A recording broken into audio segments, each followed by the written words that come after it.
The late former Vice President Phelekezela Mpofu is likely to be buried at his plot in Douglasdale, Bulawayo, despite being declared a national hero.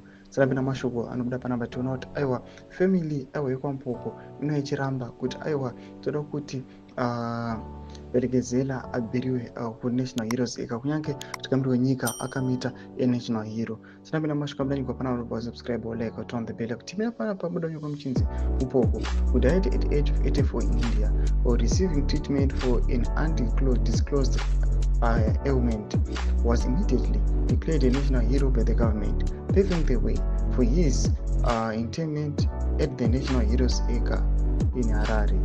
The family's spokesman, Ndaba Mpofu, confirmed to Zimlelo that his brother would be buried at his plot about 10 kilometers southeast of Bulawayo.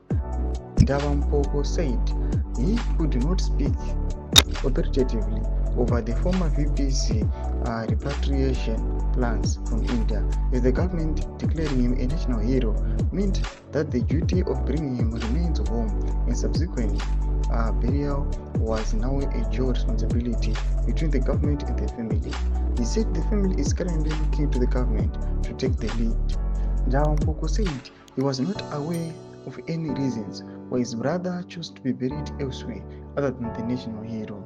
Ndo mashoko atiri kuona kuti aiwa the late vice president aiwa vanoramba kuti aiwa yakanga iri wish yavo kana will yavo kuti handidi kubheriwa aiwa panational heroes acre. Mashoko atiri kuona kuti aiwa zvinhu izvi aiwa zvinogona kuva nemaimplications vanenge vachiziva kuti vakomana sei aramba kuti aiwa sei akanga asingadi kuti avigwe panational heroes acre. We never know, but they do not know the reason. Tudze mafunguro enyu moti kudii pamusoro pechitiko ichi, pinda comment section medu, subscribe or like, turn on the bell icon.